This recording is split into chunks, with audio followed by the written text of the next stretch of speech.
Hola, mi nombre es Claudia Vega Esparza y te doy la bienvenida a mi octavo video que lleva como nombre La anatomía del cambio. Y empezaremos por el principio definiendo la palabra qué significa cambio, ¿ok? Y por qué nos cuesta tanto cambiar. La palabra cambio puede ser empleada en diversas áreas del desarrollo del ser humano, porque indica una transición, una mudanza o una transformación. La palabra cambio denota la acción o transición de un estado inicial a otro diferente. ¿Y por qué nos cuesta tanto cambiar? Porque tenemos que ir en contra de la familiaridad de nuestra personalidad, que ha sido condicionada por nuestra propia mente, y la mayor parte de esa personalidad existe en esa programación inconsciente, que conforma entre el 90 al 95% de lo que somos y que se tenderá a utilizar siempre los caminos aprendidos. Se activa un circuito neurobioquímico adictivo. También porque no creemos que podemos cambiar. Mi cerebro me miente diciendo, empezaré mañana, estoy muy cansada, tengo mucho que hacer, no va a funcionar, no soy buena para esto, nadie me quiere, si cambio perderé a mi familia, tengo miedo, esto no es una buena idea, sigues confundida, etc.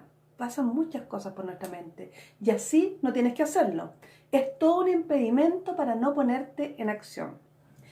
La razón es que la principal función de nuestro cerebro es que sobrevivamos.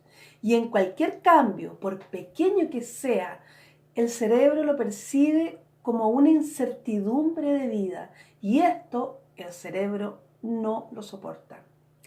Esta adicción a estas emociones o a estas sinapsis neuronales, a esas conductas que tenemos, necesitan su clímax, hasta tal punto que necesitamos de los demás para poder llegar a esto y ellos nos necesitan a nosotros para lo suyo. Los podríamos denominar como una droga, ya que las necesitamos una y otra vez y se disparan inconscientemente cuando necesitan su dosis de ira, de celos, de envidia, de presión, de control, el cuidar de los demás, la dependencia, etc. Y externamente y de manera simultánea aparecen las situaciones, las circunstancias, las personas, las dinámicas en las relaciones con ellas que actúan como activadores y catalizadores de nuestros programas. Cada vez que yo me siento agobiada por una situación, cada vez que yo me siento culpable, cada vez que yo me siento impotente, cada vez que yo me siento frustrada o triste o me siento culpable, cada vez que yo me siento o hago un juicio contra alguien o hacia algo, cada vez que yo me siento dependiente de algo o de alguien, cada vez que yo me comparo con otros, cada vez que yo quiero tener la razón o que quiero controlar, cada vez que rechazo actitudes de otro, etcétera, etcétera, etcétera, estos son climas adictivos. Por el tanto, el cambio requiere conciencia. ¿Qué quieres cambiar? Y cuando queremos cambiar es siempre para expandirnos, ampliar nuestras fronteras y nuestros límites. Y para eso tenemos que desaprender lo que no nos sirve, desmemorizar estados emocionales y reaprender nuevos hábitos. Tenemos que entender que tenemos una fisiología entre nuestra mente y nuestro cuerpo. Cada vez que pensamos, creamos una sustancia química. Si tenemos pensamientos recurrentes de rabia, rencor o de sentirnos víctimas, enviamos señales químicas para que nos sintamos exactamente como estamos pensando. Cambiar es ir mucho más allá de cómo nos sentimos. Si hemos memorizado un cierto estado, por ejemplo, de sufrimiento, y lo has practicado tanto, lo has sentido tanto, que ya se ha convertido en parte de tu personalidad. Cuando decidimos cambiar y seguir adelante y dices, no quiero sufrir más, voy a dejar de tener excusa y de culpar al otro, ¿no es cierto?, o a los demás, dejarás de crear la misma química y el cuerpo entra en un estado de caos, se revela. porque ha estado, ¿cuánto? 10, 20, 30 años condicionado al sufrimiento y empieza a emitir señales al cerebro por el sistema nervioso central y por el sistema circulatorio. El cuerpo se da cuenta que no recibe el condicionamiento habitual o la droga, se activa una parte del cerebro, el hipotálamo, que es como el termostato del cerebro. Fabrica más sustancias químicas para que todo vuelva a la normalidad. En esta etapa podemos empezar a escuchar ese parloteo mental que nos dice: puedes empezar mañana, no te lo mereces, qué buen día para sufrir, etc. En cuanto respondemos y aceptamos estas voces como verdad, creamos la misma química que nos lleva a actuar de la misma manera habitual de siempre. Siempre quiere que seamos los mismos. Cuando perseveramos, a pesar de todas esas razones, ¿no es cierto?, que nos da, y a pesar de sentirnos física y emocionalmente a veces muy mal, salimos de ese bucle y el efecto secundario es el amor propio y estás deseosa de superarte. Según la neurociencia, tenemos 3 cerebros que nos permiten de pasar de pensar a actuar y hacer. El primero de ellos es la neocorteza. La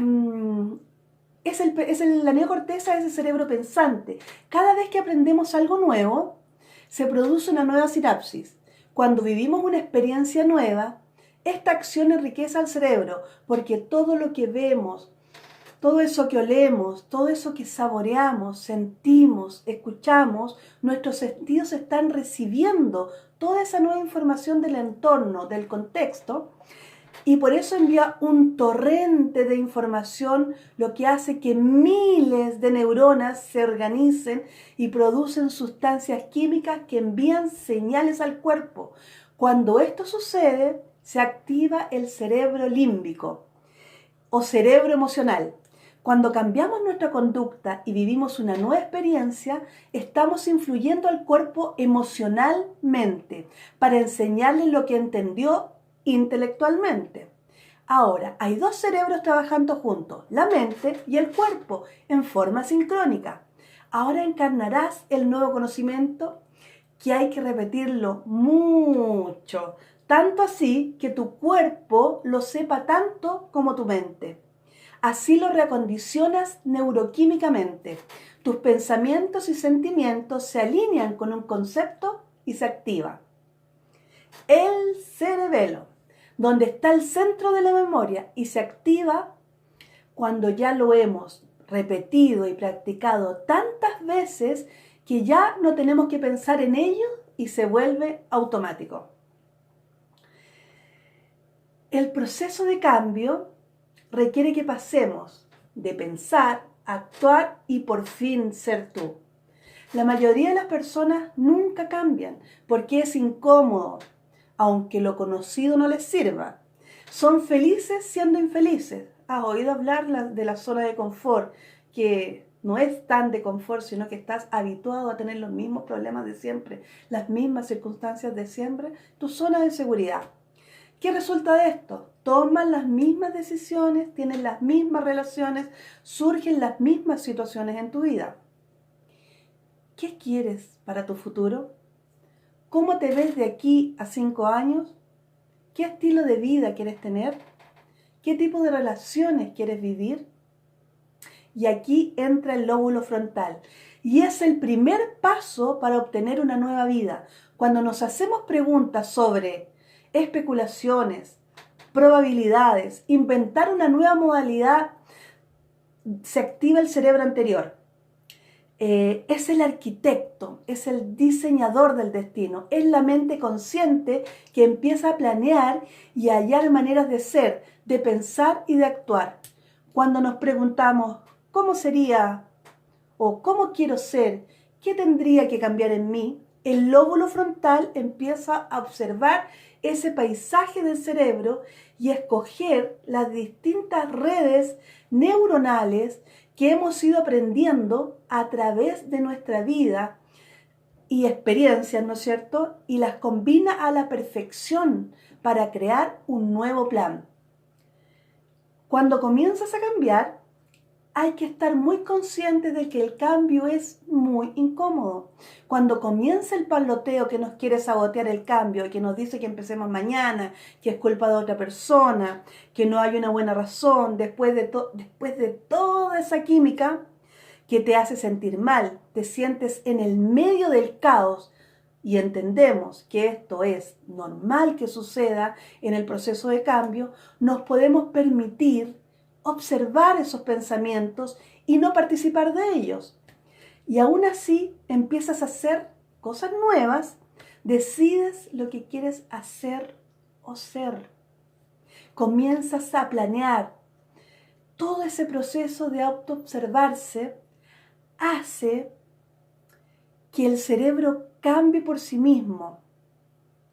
Tienes nuevos sentimientos de liberación de amor. Se activa el segundo cerebro, el límbico, y el cuerpo y la mente trabajan juntos. Ahora encarnas estos cambios y con el tiempo, al repetir muchas veces estos mismos sentimientos, tanto neurológica como químicamente, se activa el tercer cerebro, el cerebelo, y es ahí donde pasamos del pensar a actuar y hacer. Con esta ampliación de circuito, con esta ampliación de fronteras, se produce una especie de alineación. Es como que se arma un orden interno tan poderoso que ninguna situación de la vida va a poder apartarte de este cambio. Y todo empieza a fluir. Nuestro deseo natural como humano es pasar de pensar a actuar y a hacer.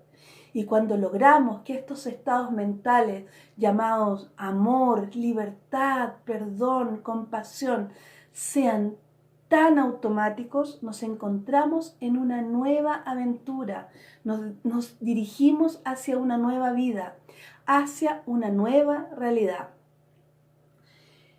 Un cambio profundo es un desafío a tu sentido del yo y a lo que el análisis transaccional denomina guión de vida.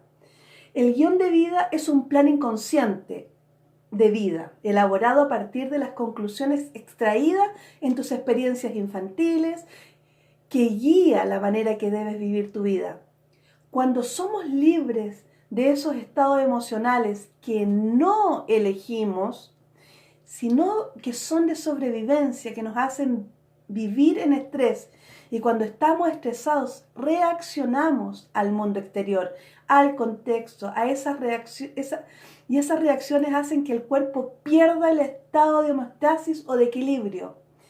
Esto está bien en ciertas situaciones, para sobrevivir obviamente, pero si lo seguimos manteniendo en el tiempo, estos estados de sobrevivencia activan el sistema nervioso primitivo que pone en marcha emociones como la ira, la agresión, el odio, el juicio, el miedo, la ansiedad, la inseguridad, el dolor, el sufrimiento, la depresión, que mantienen al cuerpo en desequilibrio.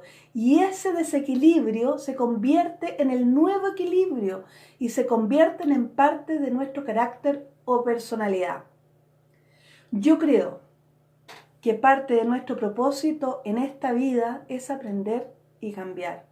Aplicar lo que hemos aprendido para vivir experiencias y generar nuestra autorreferencia. El efecto secundario es el amor propio y estarás deseosa de superarte. Cuando llevamos este proceso y nos volvemos hacia adentro y hacemos cambios, empieza a fluir fuera de nosotros. Y cuando fluye fuera de nosotros y comenzamos a sentirnos bien, queremos dar, queremos contribuir o marcar una diferencia. En vez de ser egoísta, que es lo que se trata la sobrevivencia, ¿no es cierto? Pasamos a ser altruistas, porque consideramos la totalidad al tomar las decisiones y la vida se vuelve muy emocionante. Te invito a este camino y te acompaño en este proceso de cambio. No te pierdas mi próximo video.